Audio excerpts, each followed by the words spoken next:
Eu vou pedir licença só para pegar o celular que está ali. Eu sou meio rudo com tecnologia. Tá na tomada ali, pastor Ney. Sou rudo, mas às vezes a necessidade faz a gente aprender a usar algumas coisas. Minha impressora lá em casa estragou e eu não estava podendo consertá-la. E geralmente eu preparo as mensagens do domingo de manhã, domingo à noite. E o ministério de louvor lá na nossa igreja é eu e minha esposa, né? Então eu imprimo as cifras, eu ainda sou dependente disso, não sou um bom instrumentista ainda, né? Eu não segui a dica do Gabriel, infelizmente, né? E a minha impressora estragou. E eu precisava pregar e a pregação estava toda no computador. Como é que eu faço? Aí alguém me falou assim: você sabia que no seu computador tem um negócio chamado nuvem, que você pode usar essa mesma coisa no seu computador e no seu celular? Aí eu falei assim, só, e é? Aí me ensinaram esse negócio que eu posso salvar o tal do drive, que está lá no computador, no celular. E aí eu aprendi esse negócio. E aí eu estou aqui com a palavra prontinha aqui, e aí aparece aqui no celular e eu consigo até ler. Eu falei, que maravilha. A tecnologia também pode ser usado no reino de Deus. Amém? O homem bíblico e o pecado da omissão. Eu agradeço ao Jefferson por ter deixado esse tema para mim, porque precisava falar primeiro ao meu coração, para depois falar ao coração dos irmãos. E eu queria começar a nossa noite falando o que o João do Evangelho falou. Arrependei-vos e convertei-vos, pois é chegado o reino dos céus. Vocês podem falar isso junto comigo? Arrependei-vos e convertei-vos, pois é chegado o reino dos céus. Não tem palavra mais viva e eficaz do que essa, porque foi a mesma palavra que Jesus falou quando ele iniciou no seu ministério. Ele começou chamando os homens ao arrependimento. E algo muito interessante quando se fala desse arrependimento é que quando o homem era batizado na época de João, ele tinha que publicamente confessar os seus pecados para depois descer as águas. E a gente chama isso de pública confissão de fé quando a gente vai batizar nos dias de hoje. Mas a pública confissão de fé daquela época é diferente da confissão de fé dos nossos dias. Se o cara tinha adulterado, para batizar, ele tinha que ir lá e falar tintim por tintim do pecado que ele tinha cometido, para depois ele descer as águas e ser batizado. Quando se fala do pecado da omissão, o primeiro que eu quero falar para vocês aqui é que se você se omitir, meu irmão, você vai para o inferno. Não vim aqui para trazer nenhuma palavra branda nem para vocês, porque a palavra não foi branda para mim. Porque não existe salvação sem arrependimento. E não existe arrependimento sem confissão de pecados. Primeira omissão que se fala na Bíblia é você confessar os seus pecados, arrepender e se converter dos seus maus caminhos. Porque lá em 2 Crônicas vai dizer, então eu ouvirei dos céus, perdoarei os seus pecados e sararei a sua terra. Meu irmão, você está sendo convidado nessa noite para deixar de ser omisso na confissão dos seus pecados.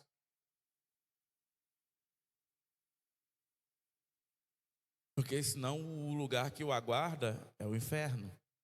E eu não estou dizendo aqui para você, não estou te chamando aqui para dizer assim, você agora precisa ter medo do inferno para confessar os seus pecados. Não é isso, meu irmão.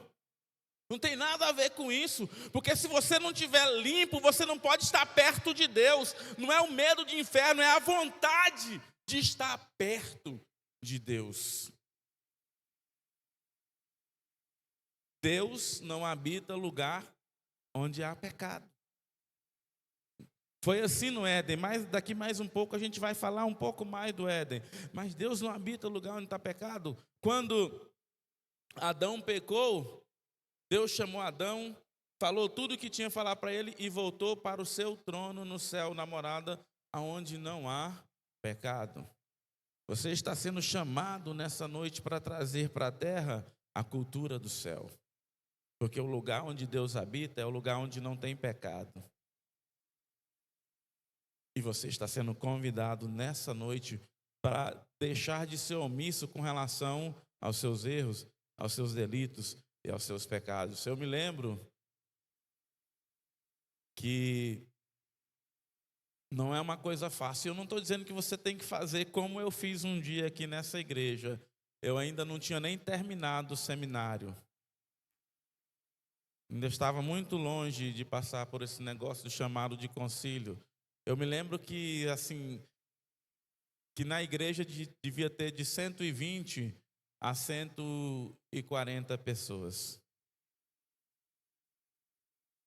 E eu confessei para essas 120 e 140 pessoas, sem me preocupar com a minha reputação, porque o sangue do Cordeiro nos livra de todo pecado e de toda injustiça.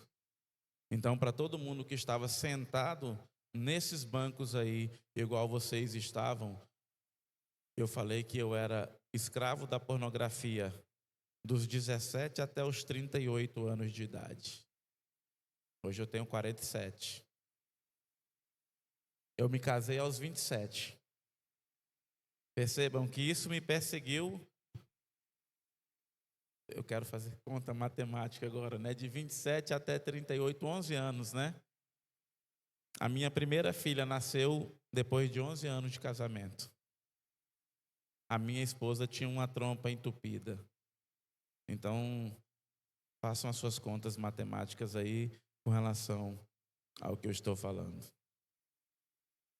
Mas a grande maioria dos homens tem medo dos seus pecados. Quantos não já foram para a cova sem falar deles? Principalmente porque muita gente acha assim que eu confessei para Deus e está tudo certo. Eu me resolvo com ele aqui. Mas você não tem coragem de falar para um outro homem, porque o homem é soberbo, o homem é arrogante e muitas vezes é o seu próprio Deus, porque acha que ele mesmo pode resolver todos os seus problemas. Ah, não. Ó, irmão Mauro, não preciso de você não. Deixa que eu resolvo com ele lá. Se nós pudéssemos resolver todos os nossos problemas, qual seria a necessidade da igreja? Qual seria a necessidade do companheiro? Qual seria a necessidade do ferro? Afiar o ferro, como disse o nosso irmão Jefferson. Como o ferro afia o ferro, o homem, o seu amigo. Preste atenção no que eu estou falando. O seu amigo. E quando nós falamos de homem, nós vamos falar de omissão, mas o tema primeiro fala homem bíblico.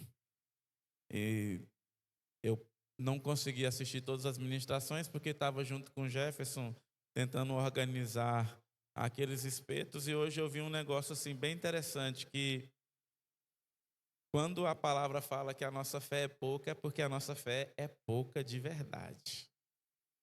Eu tinha visto nos relatos das inscrições apenas 30 nomes. Eu falei, nem todo mundo vai comer ali.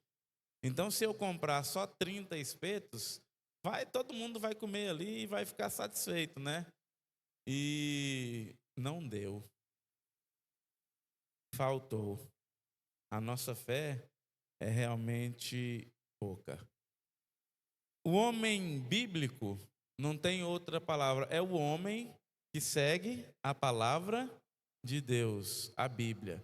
E eu tenho falado de forma contundente nesses dias que todo aquele homem que diz que ama a Cristo, mas não ama a palavra de Deus, é mentiroso.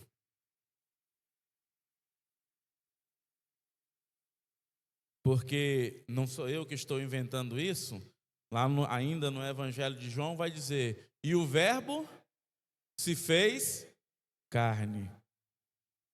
Verbo em grego é logos, que a tradução literal é palavra, não é verbo. Então ficaria assim: e a palavra se fez carne e habitou entre nós. E a palavra estava com Deus, e a palavra era o próprio Deus. Jesus é a palavra de Deus encarnada. E se você diz que ama ao Senhor Jesus, mas você não ama a palavra de Deus, é mentiroso. Porque Jesus é a palavra de Deus.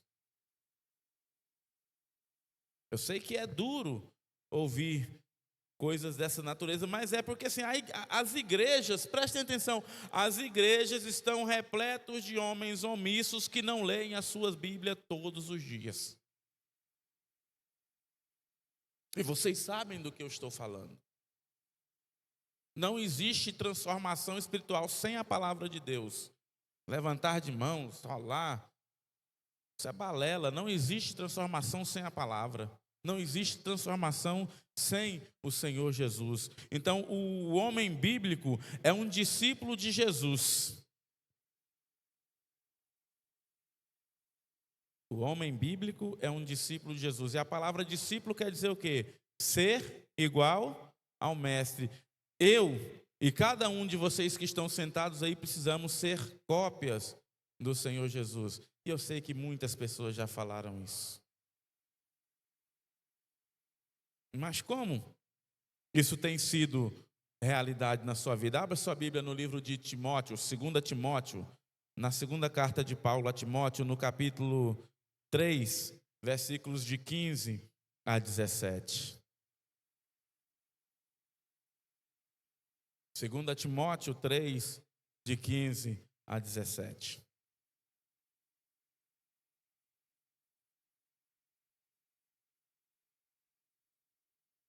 Diz assim a palavra do nosso Deus: e que desde criança sabe as santas escrituras, que são capazes de fazer-te sábio para a salvação pela fé que há em Cristo Jesus. Toda a escritura é dada pela inspiração de Deus e proveitosa para a doutrina, para repreender, para corrigir e para instruir em justiça, para que o homem de Deus seja perfeito e perfeitamente instruído em toda a palavra. Paulo, quando escreve a Timóteo, nessa perícope, na verdade é uma perícope cortada, ele aponta 3 características de um homem bíblico, de um verdadeiro discípulo do Senhor Jesus Cristo. No versículo 15, prestem atenção comigo: e que desde criança sabe as santas escrituras, que são capazes de fazer-te sábio para a salvação. As escrituras que são capazes de fazer-te sábio para a salvação pela fé que há em Cristo Jesus, a palavra de Deus encarnada. O primeiro ponto é que um verdadeiro discípulo, ele professa a sua fé em Jesus Cristo por meio da palavra de Deus. Nós não estamos falando de outra coisa senão um chamado. Eu e cada um de vocês que estão sentados nesses bancos foram chamados pelo Espírito Santo para professar a sua fé em Jesus Cristo como Senhor e como Salvador das suas vidas. Você tem sido omisso ou você tem professado a sua fé em Jesus Cristo em todo e qualquer lugar que você está. É fácil você professar a fé aqui. Eu tenho falado isso lá na igreja em que eu dirijo. É fácil você professar a sua fé quando você está no meio dos seus irmãos, no meio das pessoas que pensam igual a você. Esse é um chamado para que você professe a sua fé no meio das pessoas que vão dizer que você está louco. No meio das pessoas que não sabem o que é a palavra de Deus, no meio das pessoas que não entendem o Senhor Jesus Cristo, que não o aceitam como sendo filho de Deus. É nesse lugar aonde você tem que o seu chamado tem que valer. Professar ao Senhor Jesus Cristo no meio daqueles que não o aceitam, que não o entendem e que não o reconhecem como sendo Deus na pessoa do Filho. Você tem feito isso? Porque não fazer isso é omissão, meu irmão. Ou não é isso que está lá em Mateus 28, 19 e 20?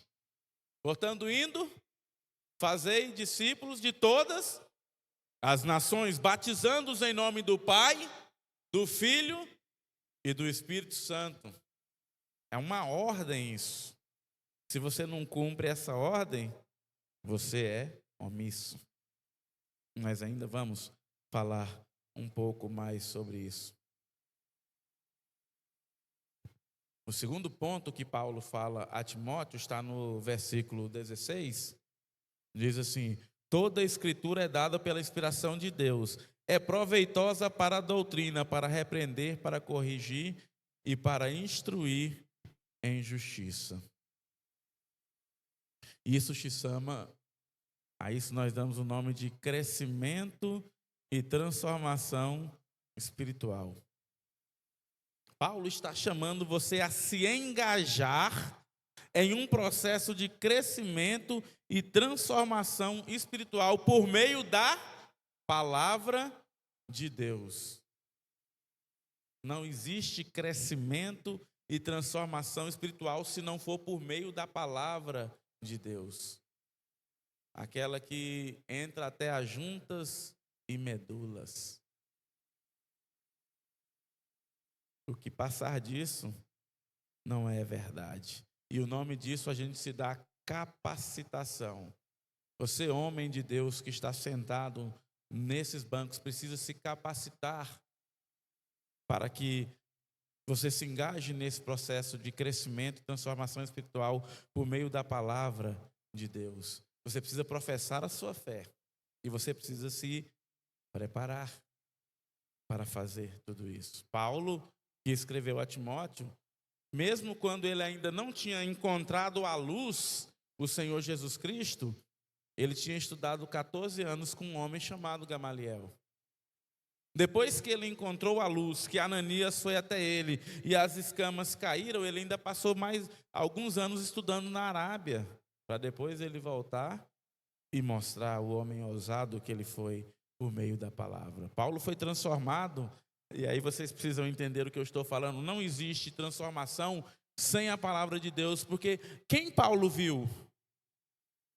Paulo viu o Senhor Jesus. Paulo viu a palavra de Deus encarnada, meu irmão.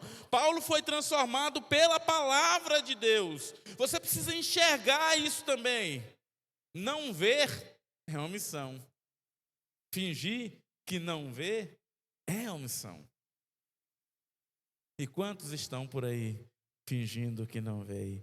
E a terceira coisa que Paulo fala em 2 Timóteo, no capítulo 17, para que o homem de Deus seja perfeito e perfeitamente instruído para toda a boa obra.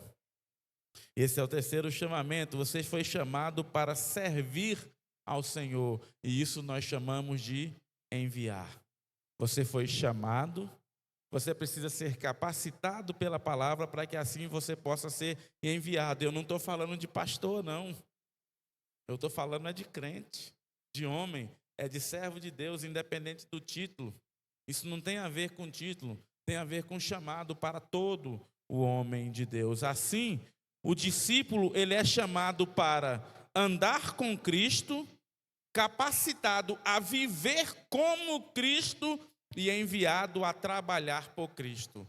Esse é o chamado para você nessa noite. Você é chamado para andar com Cristo, professar a fé nele. Você é chamado para viver como Cristo.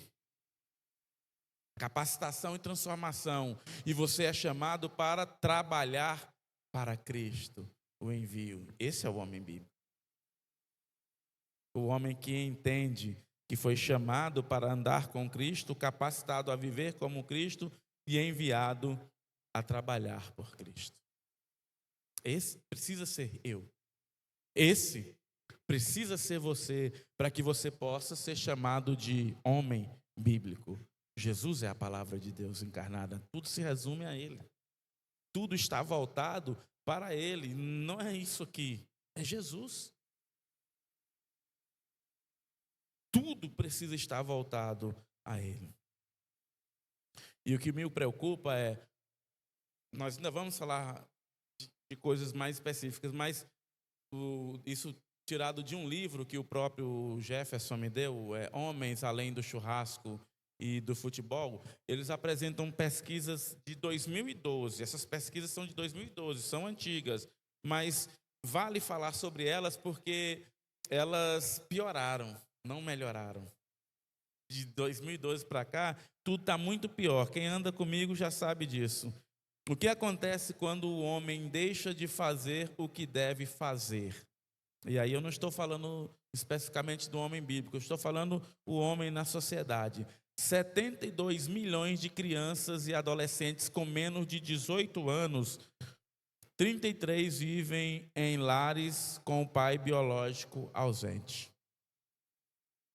De 72 milhões de crianças em 2012, 33% deste valor vivem em lares com ausência de pai biológicos. Homens omissos, falsos homens. 40% dos primeiros casamentos acabam em divórcio, afetando 1 milhão de crianças a cada ano. Os índices de divórcio envolvendo o segundo e o terceiro casamento são ainda mais elevados. No terceiro casamento, o índice de divórcio sobe para 92%. 92% dos homens que chegam ao terceiro casamento se separam. Sabe onde eles começam? Dizendo assim, eu vou casar aqui, se não der certo, separa. As pessoas, os meninos que passaram por mim aí no curso de preparação para o casamento, sabem o que eu tenho falado para eles? Seja homem, cabra. Aguente. Deus criou a mulher idônea.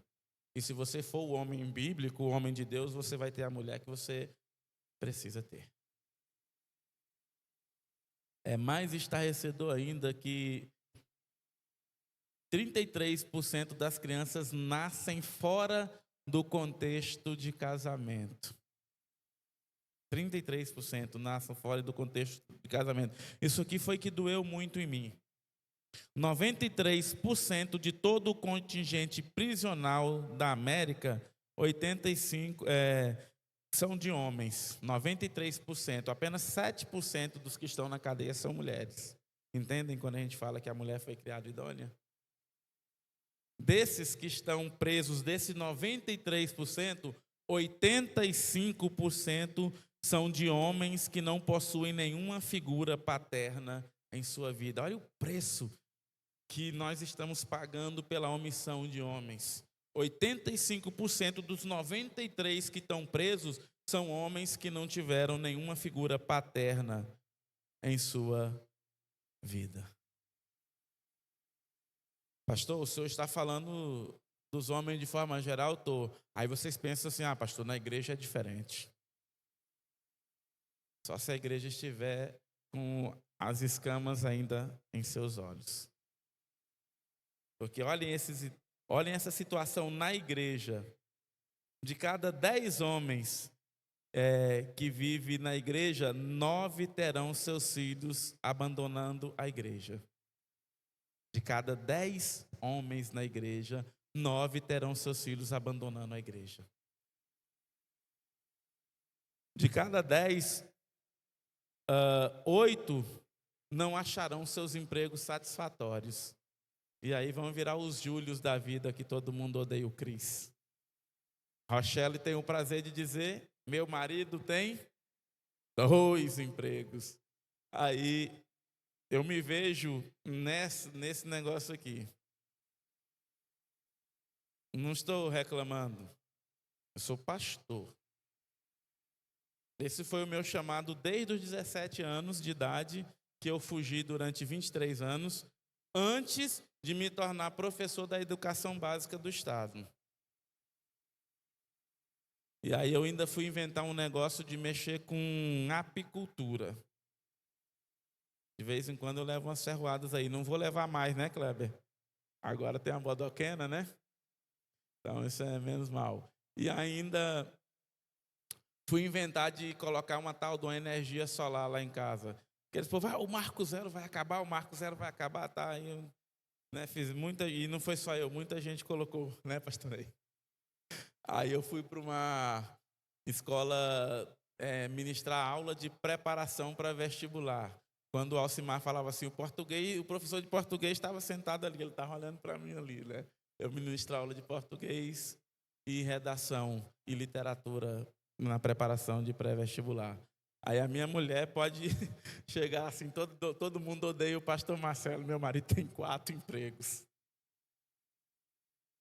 Eu me vejo nessa estatística, mas é porque nós somos omissos e deixamos de fazer os controles financeiros que tem que fazer, né, Adriano? Se você precisar de alguém para falar sobre controle financeiro, procura aquele rapaz ali. Propaganda grátis, viu? E 6 de cada 10 na igreja pagarão a parcela mínima de seus cartões de crédito. Sério isso. 5 de cada 10 enfrentarão problemas com pornografia dentro da igreja. Será que a gente tem homem omisso dentro da igreja? 5 de cada 10. Dentro da igreja, de cada 10, 4 vão se divorciar. E aí eu quero abrir um adendo. Alguém me perguntou: pastor, o senhor tem coragem de falar isso no púlpito? Eu falei: tem. O cara que se divorcia por imoralidade sexual, biblicamente, ele não pode casar de novo, não. Está lá na Bíblia, não estou inventando isso, não, está lá em Mateus. Eu conversando com aquele homem de Deus que estava aqui hoje pregando sobre treinar meninos para não remendar homens. Num dos RDs que eu tive com ele, ele disse assim: pastor, eu estou preparado. Se algum dia isso acontecesse na minha vida, eu tenho que pagar o preço de terminar os meus dias sem uma mulher. Porque isso é bíblico. Nós estamos falando de homem bíblico. Agora, você está preparado para isso? Então, antes de você separar, antes de você pensar de largar a sua esposa por causa da monotonia, isso serve para vocês que não casaram ainda. Também pense, se você separar da sua esposa por um motivo injusto, que não seja a imoralidade sexual dela, você não pode casar novamente. O que eu estou falando é que está na Bíblia. Perguntar se eu vou ter coragem de falar, eu estou. E junto com esse homem que eu falei com ele, eu digo para você: eu estou preparado. Eu tomei essa decisão. Por isso que, como diz lá em Malaquias 2,16, o Senhor abomina o divórcio. Ele repudia. O Senhor abomina o divórcio. Então, homem, você tem que estar preparado para isso. Você precisa honrar suas calças, rapaz. Você precisa honrar suas cuecas, você não pode ser omisso. Ou então assuma as responsabilidades dos seus atos, cara. Não pode, está lá na Bíblia. Agora, o que tem dentro das igrejas de homens que deveriam ser bíblicos e que burlam isso aí, as igrejas estão entupidas de homens no segundo casamento e que casaram de novo mesmo tendo sido imoral. Tem até pastor.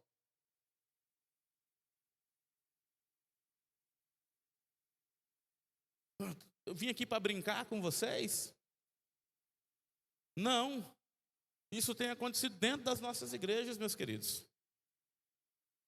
E o que mais me preocupou ainda, o último dado que eu vou passar para vocês, de cada 10 homens dentro da igreja, apenas um possuirá uma cosmovisão bíblica. De cada 10, apenas um vai ser homem bíblico.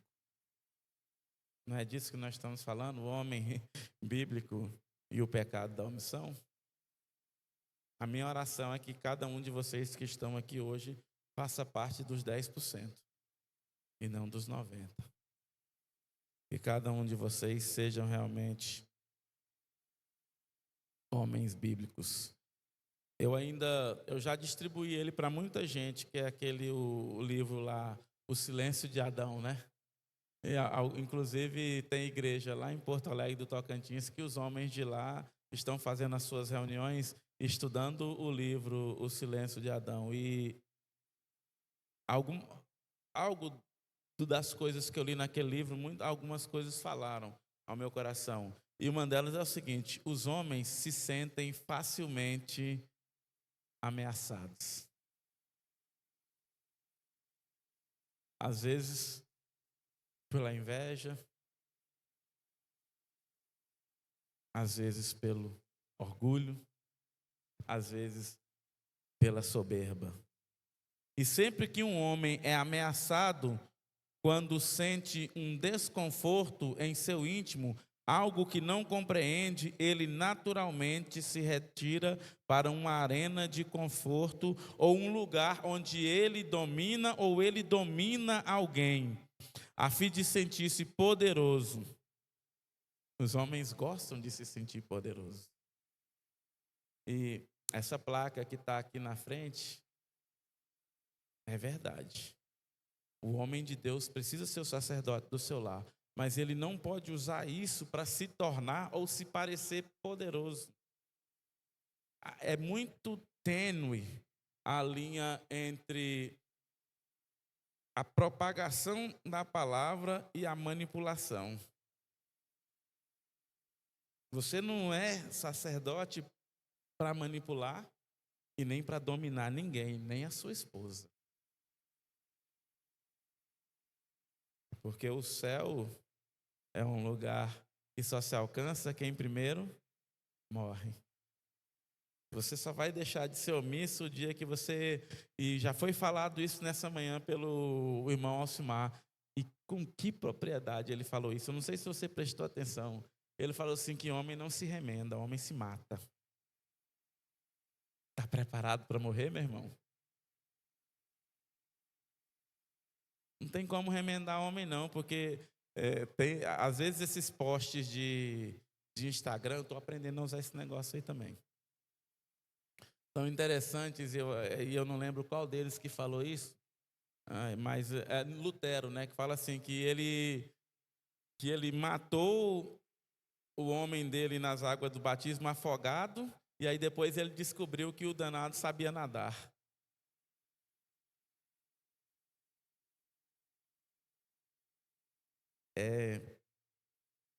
O homem realmente é tudo isso aí. Algo que é interessante, e ainda do livro O Silêncio de Adão, é um dos traços mais notáveis da personalidade masculina. Prestem atenção, um dos traços mais notáveis da personalidade masculina é a omissão. Sempre que as coisas ficam confusas ou apavorantes, os homens se contraem, se calam e se afastam. Os homens se contraem, se calam e se afastam. E muitas vezes a gente usa o silêncio como desculpa para fugir de algo que a gente chama de ira. Não digo que você está errado de você fugir de um debate, ou seja com seu amigo, ou seja com a sua esposa, no momento que você está irado. Mas eu digo que você não voltar àquele debate quando você está calmo, quando você está tranquilo, é omissão e se torna pecado.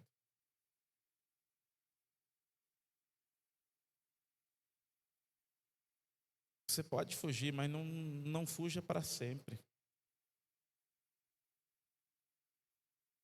E agora eu vou trabalhar a questão do conceito, né? De forma geral, omitir é o ato ou efeito de não mencionar algo ou alguém, de deixar de dizer, de escrever ou de fazer.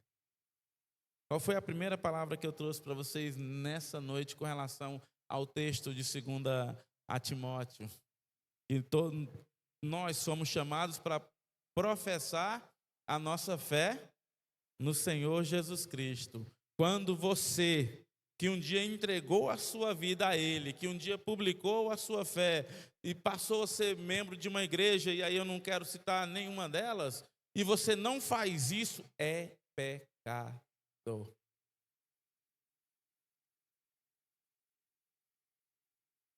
Quando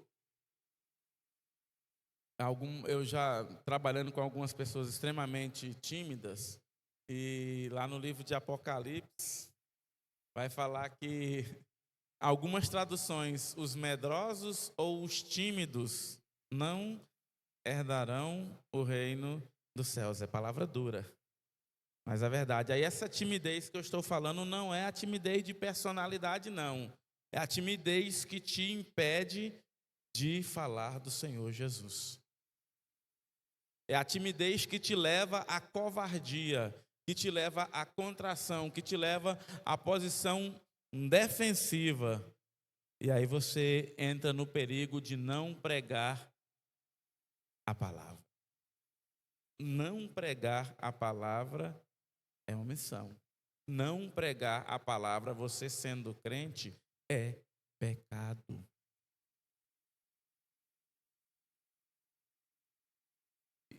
E aí, quando a gente fala pregar a palavra, você precisa me entender. Eu não estou falando vir aqui para frente, pegar um microfone e falar para um monte de pessoas. Não. Estou falando de todas as possibilidades. Primeiro ponto, com a sua vida. O seu estilo de vida fala muito mais do que o que eu estou fazendo aqui agora. Porque você sabe qual que é a causa número 1 do ateísmo? São cristãos que pregam com sua boca e desfazem com seu estilo de vida. Essa é a causa número 1 do ateísmo. Cristãos que pregam com a boca e desfazem tudo aquilo que pregaram com o seu jeito de viver e com o seu estilo de vida. Ou não é assim que acontece? Por que eu vou querer ir para a igreja onde tem homens que fazem as mesmas coisas do que eu que não estou na igreja? Então, pregar a palavra, meu amigo, não é só... Eu diria que isso aqui é o de menos. Está aqui. Porque eu estou pregando para homens que pensam iguais a mim, teoricamente. Eu estou falando para homens que, teoricamente, aceitaram o Senhor Jesus como Senhor e Salvador de suas vidas. Mas do que adianta eu estar aqui falando com vocês e quando eu sair daqui das portas da igreja, a minha vida vai falar o contrário? Isso aqui vai surtir algum efeito? Nenhum. Nenhum. O pecado de omissão é definido como deixar de fazer algo que deveríamos ter feito, segundo a vontade de Deus. Em outras palavras, o pecado de não fazer o que é certo, de não cumprir a palavra de Deus. Ter conhecimento da palavra de Deus e não apregoá-la é o mesmo que omitir, não fazer algo que Deus nos ensina que nós devemos fazer. Isso não é missão do pastor Ney, isso não é missão do pastor Leandro, isso não é missão do pastor Walter. Eu sei que nós temos mais pastores aqui, um está sentado aqui na igreja do Lago Norte, igreja em células. Então, não é missão só sua. Você que está sentado aí, meu irmão, precisa entender isso. Isso não é missão só do Jefferson como líder dos homens, do Lucão, estou vendo ele ali agora. É porque eu sou cego mesmo, Lucão. Você não sabe a dificuldade que está sendo para mim ler no celular, apesar de que eu aprendi esse negócio dessa tecnologia aí. Meu tempo está bem corrido e eu trouxe 5 coisas para nós falarmos sobre essa questão da omissão. E a primeira delas começa no Jardim do Éden, lá no Gênesis 3:7, com Adão. E quando o autor do livro lá propôs isso, irmãos, eu fiquei, eu não sei quantas vezes eu li Gênesis 3:7 para poder pensar acerca dessas coisas. É isso mesmo. Eu vou ler a partir do versículo 1, tá? Acompanhe comigo, Gênesis 3. Ora, a serpente era mais sutil do que qualquer animal do campo que o Senhor Deus havia feito. Ela disse à mulher: sim, Deus tem dito, não comereis de toda a árvore do jardim? E a mulher disse à serpente: nós podemos comer do fruto das árvores do jardim, mas do fruto da árvore que está no meio do jardim, disse Deus: não comereis dele, nem tocareis, para que não morrais. A serpente disse à mulher: certamente não morrereis. Que mentira! Porque Deus sabe que no dia em que dele comerdes, então vossos olhos serão abertos e vós serão como deuses, conhecendo o bem e o mal. E quando a mulher viu que a árvore era boa para alimento e que era agradável aos olhos e uma árvore a ser desejada para fazer alguém sábio, ela tomou do seu fruto e comeu e deu também ao seu marido, e ele comeu com ela. E os olhos de ambos foram abertos e eles souberam que estavam nus, e cozeram folhas de figos e fizeram para si aventais. Eu me martelei bastante nesse ponto aqui, quando diz assim, que ela comeu, tomou do fruto, comeu e também deu ao seu marido, e ele comeu com ela. A impressão que nós temos é a impressão de que da forma como o texto foi escrito, é que Adão não estava distante. A impressão que se dá é que quando a serpente estava ali buzinando no ouvido de Eva, é como se ele estivesse próximo, porque assim, não dá um prazo de um tempo para dizer assim, não, ela comeu, depois ela correu e foi até onde o seu marido estava na outra colina e levou para lá que ele comesse, não. Ela comeu, deu ao seu marido e ele comeu com ela. E aonde estava Adão quando a serpente começou a mentir para Eva? Eu fico pensando, né, e o autor também pensou, será que Adão não estava ali do lado dela? Porque o texto não deixa margem para dizer que Adão não ouviu o que estava sendo falado para a serpente. Eu estou aqui divagando com meus pensamentos e que você divague com os seus também. Vamos pensar. Qual de vocês não sabe onde a sua esposa está nesse momento? Tu já é casado, meu filho? Ah, então você não sabe mesmo não. Um dia você vai saber. Mas um dia você vai saber. Assim, eu sei onde a minha esposa está. Eu sei com quem ela está e sei o que ela está fazendo. Eu acredito que a maioria de vocês que são casados e que estão aqui também. Né, Mauro? Certeza, né? Mas nós estamos falando de homens bíblicos, nós estamos falando de homens de Deus, porque muitos homens do mundo não querem que as suas esposas saibam onde eles estão e não se preocupam em saber onde elas estão. Essa é uma grande verdade. Mas eu não estou falando para homens do mundo hoje. Estou falando para homens que deveriam ser homens bíblicos. Então, eu suponho que preste atenção no que eu estou falando, para não dizer que eu estou falando. Eu suponho que quando a serpente estava falando com Eva, Adão sabia onde ela estava. Por quê? E aí a gente tem que voltar mais fazendo uma pequena exegese. Quando Deus deu a ordem para Adão, Eva não tinha sido criada ainda na Bíblia. Então a ordem para não desobedecer ao Senhor foi para Adão. Depois que veio o sono e que Deus tirou a costela lá e fez a mulher. Quando a gente foi na maçonaria, o Dinho até brincou assim: quando Eva foi criada, é certeza que Adão já lavava as cuecas dele há muito tempo, se naquela época tivesse cueca. Por que ele, vendo aquilo lá, ele não foi lá, não deu logo um tapa na cara daquele animal, que aquele animal não rastejava, né? E ainda falava, e falou: o que é que você está falando com a minha mulher aí, rapaz? Não, porque assim, onde é que tu vai ver um sujeito que você não conhece, não sabe quem ele é, nem a procedência dele, falando com a tua mulher, e tu não vai lá tomar satisfação com esse cara? Que banana é você? Ué, por que Adão não falou assim: basta, você está mentindo, eu sei o que Deus falou para mim. Eu sei o que Deus falou para mim, então você não pode falar com a minha mulher desse jeito, não. E tinha acabado o problema. A gente não, desculpem a palavra, não ia estar na merda que a gente estivesse se Adão não fosse omisso. E aí, sabe qual é o grande problema de tudo isso que a gente começou falando aqui? É que o homem se sente ameaçado fácil demais.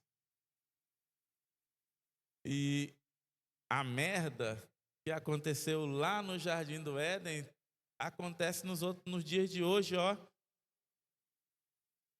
Quer um exemplo disso? Quantos pais, quando seus filhos vêm falar com eles assim: pai, posso fazer isso? Aí o cara fala assim: vai falar com sua mãe. O cara não tem autoridade para dizer um negócio para o filho: não, vai falar com sua mãe, que sua mãe resolve.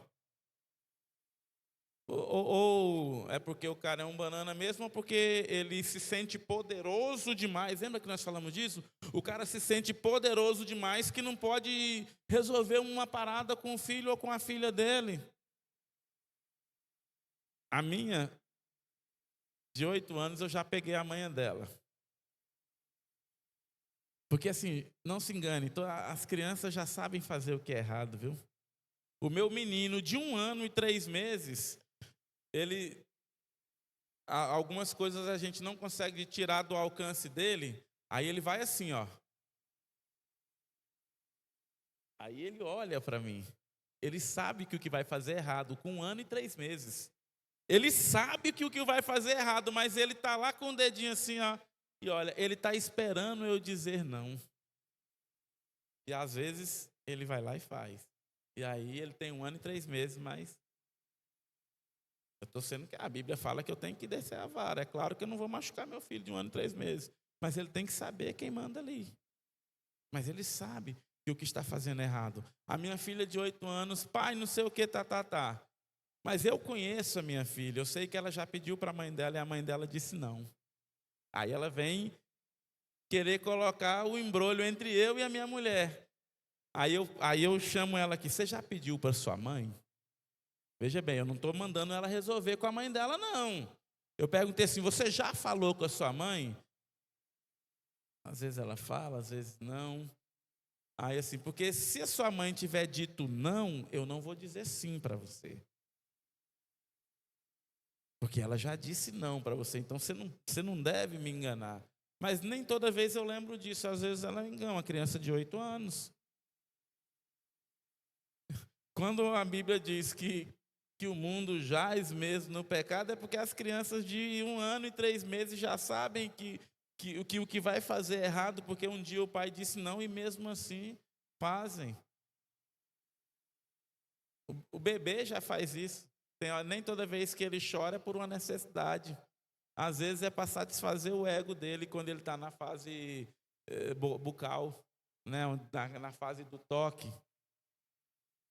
Entende? Então, assim, essa é a natureza humana.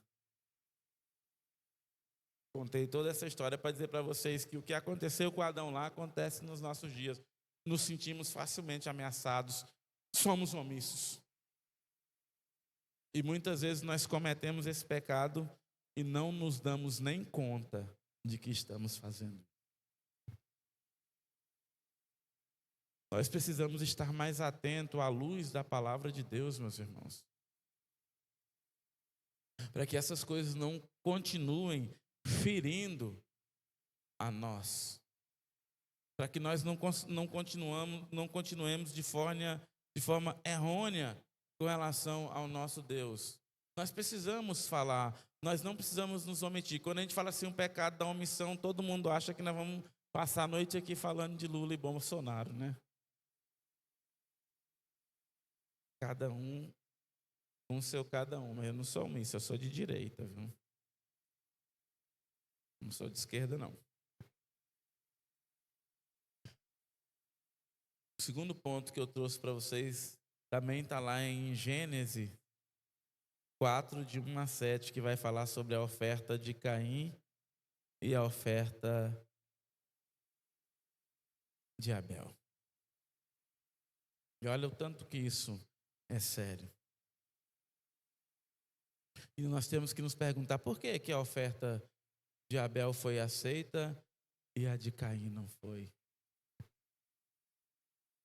que você tem ofertado ao Senhor?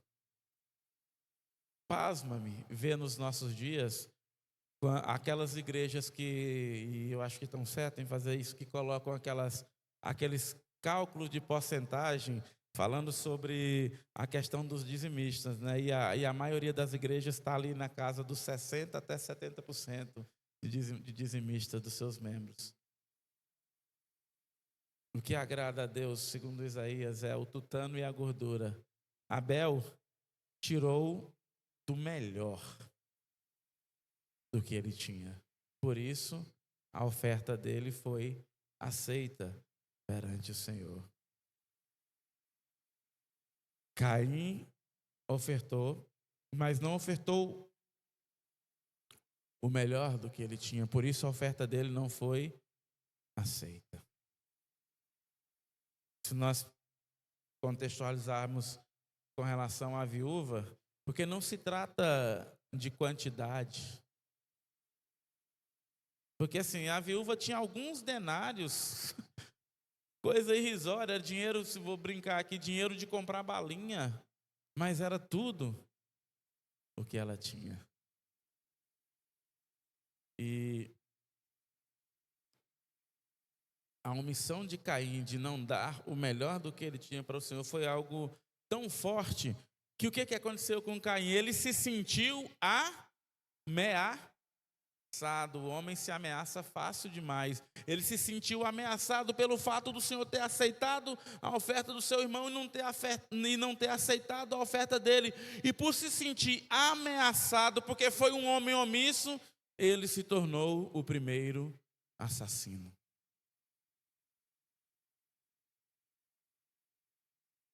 Quantas coisas ruins, meu irmão, não podem estar acontecendo na sua vida porque você tem sido omisso, porque você tem se sentido ameaçado.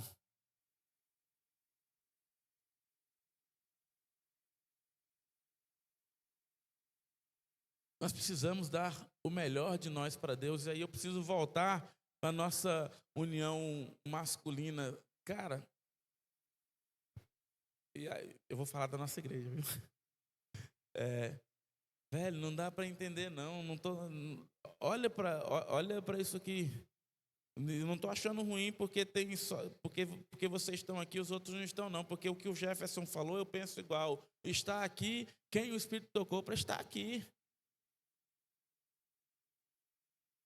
Essa igreja não está repleta de homens, não foi porque nós não fizemos o nosso trabalho de divulgação, de facilitar a inscrição. Foi colocado no grupo até assim, se você não tiver dinheiro para pagar, faça a sua inscrição que nós vamos dar um jeito.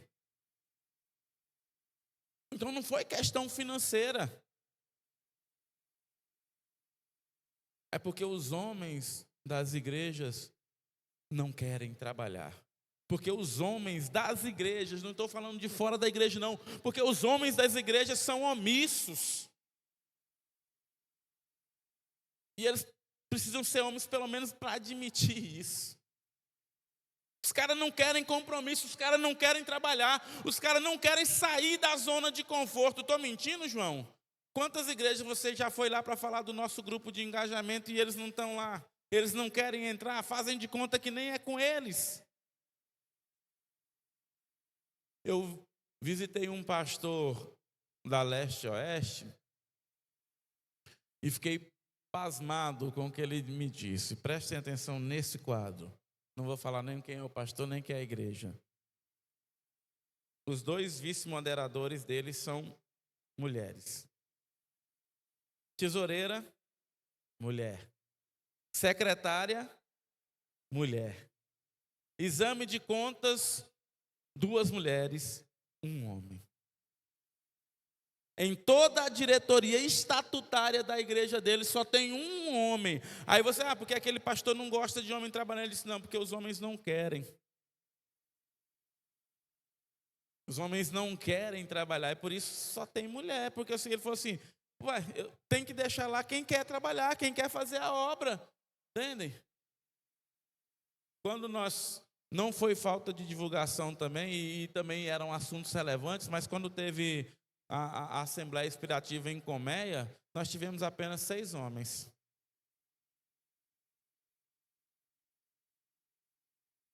Quando você vai falar de congressos, e eu comecei uma série de visitas às igrejas, eu fui agora em algumas igrejas da região sudeste. Trabalho com homens é uma negação. É duro você estar ouvindo de tantos pastores assim, os caras não querem trabalhar. E não é questão de estratégia, não. Entende? Porque assim, se você é um homem bíblico, se você é um homem de Deus, se você não é um homem omisso, eu não preciso estar inventando estratégias para que vocês resolvam sair da zona de conforto e trabalhar em fazer aquilo que Deus manda para que nós estejamos fazendo. É legal você ter a mesa de ping-pong, né? Você fazer o churrasco. Ainda mais o pastor Ney sabe tanto que eu gosto de churrasco, né? Então, assim, entende? Essas coisas são legais. Agora, eu preciso fazer isso para que vocês estejam participando das reuniões dos homens e do congresso de homens. Os homens não estão aqui porque eles são omissos, essa é a grande verdade. Porque eles não querem se submeter a outros homens, porque também não querem se submeter a Deus.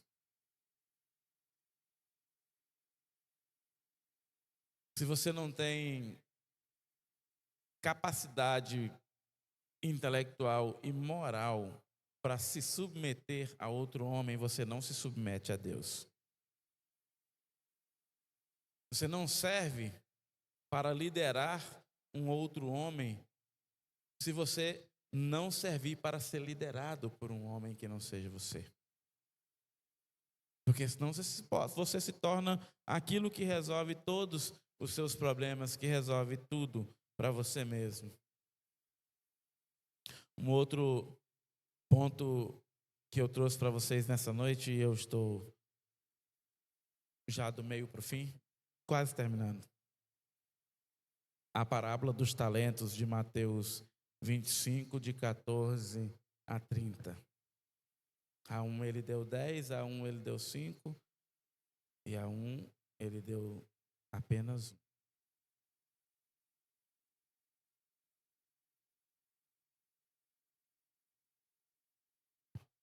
Obrigado, varão de Deus.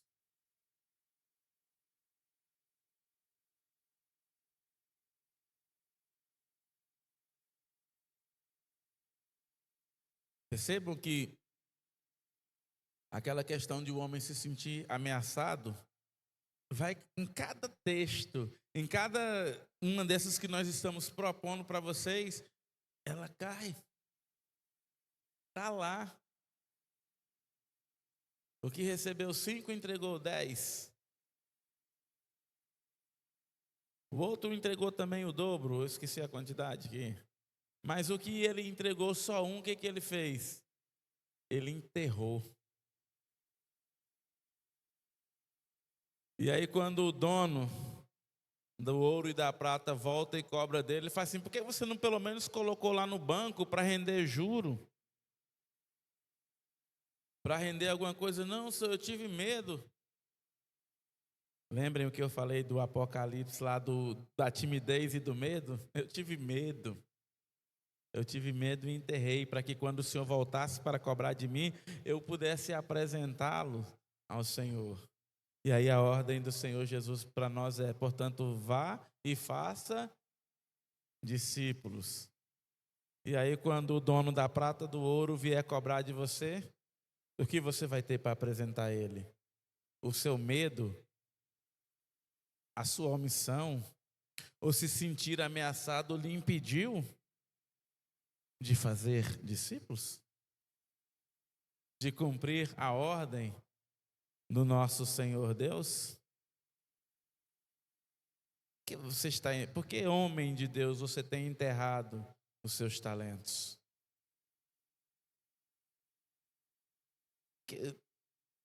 Vocês sabem fazer muitas coisas, mas essas coisas estão enterradas, porque se você sabe fazer e você não faz,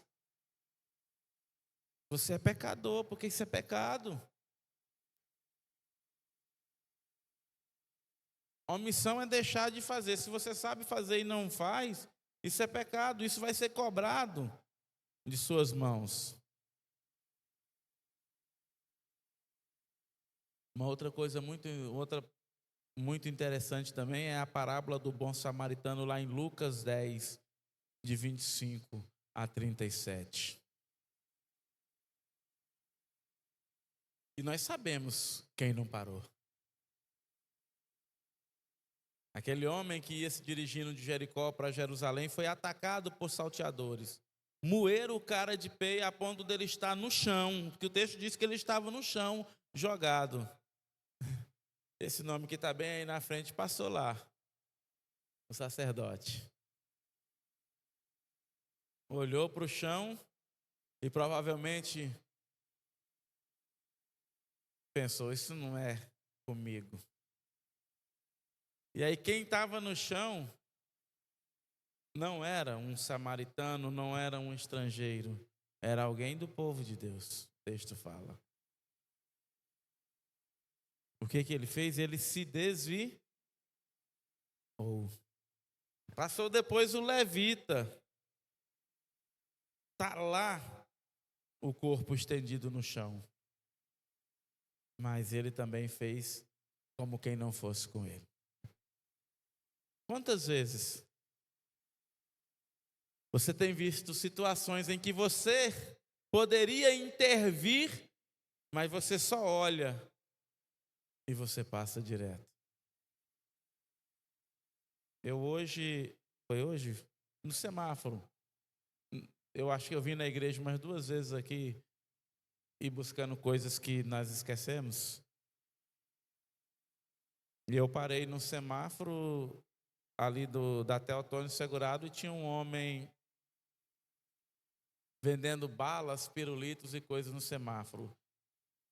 Eu parei com a moto, parou uma mulher, parou mais uns 2 carros, e aí ele foi com um pirulitinho na mão para entregar para a mulher. Aí ela só olhou para ele assim. Ela falou assim, não, eu vou te dar esse pirulito porque Deus vai me abençoar hoje. E aí ela recebeu o pirulito e ficou olhando para ele, ficou pensativo. E eu pensativo aqui, ó. Será que ele vai vir aqui? Será que ele vai me oferecer o pirulito? Eu não tinha nem R$1 no bolso. Mas eu estava perguntando, e se ele vier me oferecer o pirulito, o que eu vou fazer? Será que... E às vezes a gente está nesses semáforos da vida, nesse lugar, e naquelas pessoas que estão lá, ou jogando facão, ou cuspindo fogo lá, e a gente fica assim, ó, pensando assim, não vem falar comigo não. Não passa aqui não passa direto, tem outros carros ali. Eu sei que vocês sabem do que eu estou falando. Você às vezes fica desejando, não vem falar comigo não. E aí a gente é capaz de olhar assim, se eu fosse o sacerdote, o levita, eu não faria isso não. Mas quantas vezes nós temos feito isso no nosso dia a dia? Quantas vezes nós temos visto as coisas acontecerem e nós só estamos passando de lado e muitas vezes desejando que não seja conosco. E vocês sabem do que eu estou falando. Porque isso acontece comigo, eu sei que acontece com você.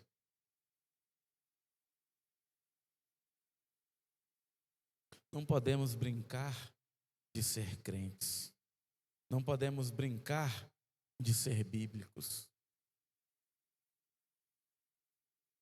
Não podemos brincar de ser servo.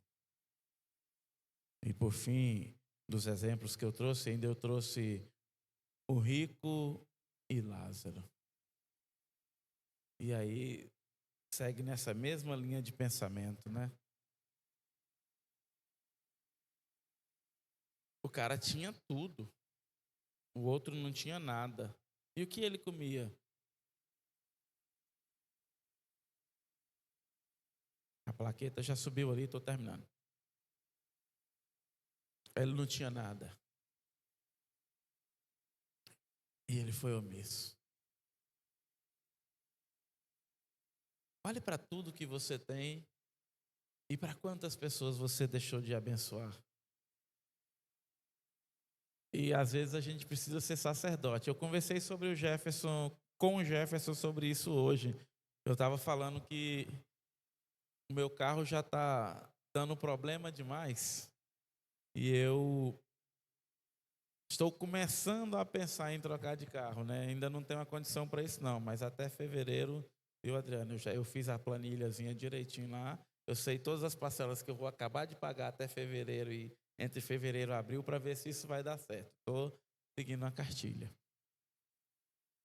Aí eu estava a primeira recomendação que a minha esposa fez para mim: não compre carro com engate. Se você comprar sem engate, não coloque. Por quê? Falei, porque senão você vai ficar só fretando para cima e para baixo de novo. E aí você não tem carretinha, mas você arruma a carretinha e você sempre vai fazendo os fretes que você tem que fazer. Eu falei. Aí eu olhei bem no bago do olho dela e disse: esse sou eu.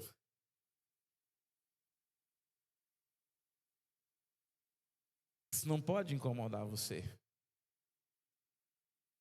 Se vocês virem o meu carro, ainda bem que ele não está aqui, estou de carona com o Joatan, né? Tá só o frangalho. Tá detonado. Mas eu não me arrependo disso. E os irmãos que me conhecem aqui na igreja sabem do que eu estou falando. Quando alguém precisa de uma carretinha ou de um carro: ô, pastor Marcelo, como é que tá aí? Mas nós não podemos ser omissos nesse sentido. Porque as coisas que Deus deu para você, Ele deu para você para que você possa abençoar. E aí você dentro da igreja está achando que você é melhor do que o rico que não deu comida para Lázaro e por isso foi para o inferno.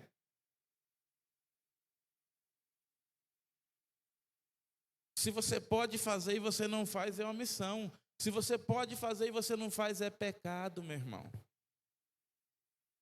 Não existe nada mais próximo da igreja do que a própria igreja. Não existe nada mais próximo do seu irmão do que você mesmo. Ou nada mais próximo de você do que o seu irmão.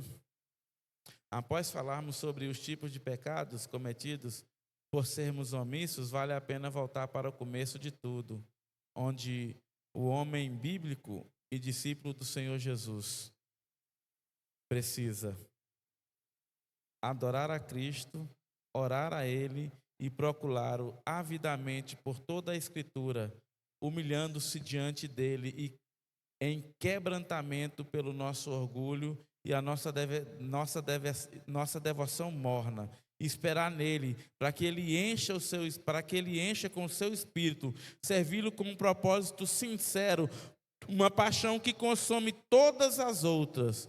Estes são os caminhos antigos dos quais nós precisamos retornar.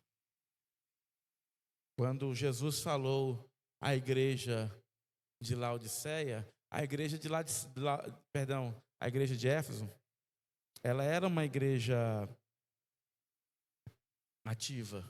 Era uma igreja que lutava contra as heresias. Mas aí Jesus disse que vocês precisavam encontrar ou voltar ao primeiro amor, à paixão, ao fogo, à vontade que deve queimar dentro de você por servir ao Senhor Jesus.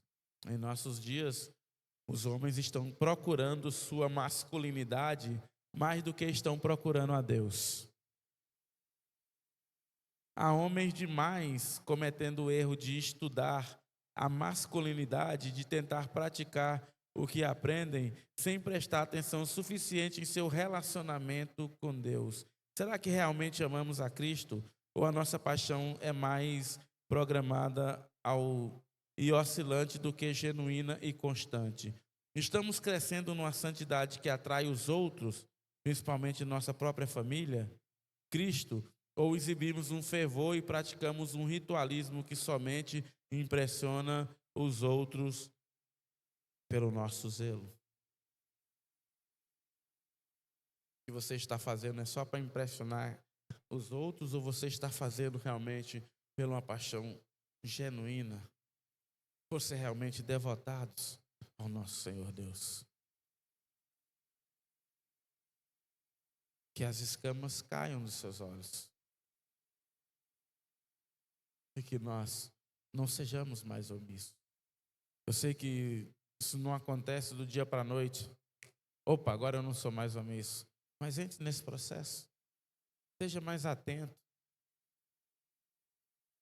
Fale quando precisar falar. Faça quando precisar fazer. Seja o homem de Deus que a sua esposa precisa. Seja o homem bíblico que a sua família precisa. Seja o servo de Deus que a sua igreja precisa que você seja. Seja o servo de Deus que a sua igreja precisa que você seja. Feche seus olhos. Vamos ficar de pé. Vamos acordar um pouquinho, vamos ficar de pé. Peço perdão por às vezes me exceder no tempo. Vai para o seu secreto agora. Não importe com quem está do seu lado, não importe com quem você veio. O melhor lugar da sua vida é o lugar onde você está sozinho com o Pai. O melhor lugar da sua vida é o lugar onde você sente a presença dEle. Aonde você está falando com alguém que conhece você inteiramente. Alguém que conhece todas as suas mazelas, alguém que conhece todas as suas dificuldades, alguém que conhece todos os seus pecados e alguém que sabe de tudo que você fez. Fale com Ele nesse momento. Vai para o seu secreto, fale com seu Deus. Pai amado, Pai misericordioso, as tuas misericórdias são a causa de não sermos atingidos. Elas se renovam a cada manhã e não têm fim. E nós rogamos as tuas misericórdias sobre as nossas vidas, Pai, para que nós não sejamos mais homens omissos, para que não sejamos mais homens que se calam, como aconteceu com Adão, Pai. Para que nós não sejamos mais homens que deixamos de fazer aquilo que nós podemos fazer. Para que não sejamos homens que pensemos que nós somos diferentes. Para que não sejamos homens que quando estamos ameaçados nos calamos, nos retraímos e fugimos para a zona de conforto. Para que a zona de conforto, Pai, não seja o nosso lugar. Para que o nosso lugar seja onde o Senhor está trabalhando, para que nós possamos trabalhar ali também, Senhor.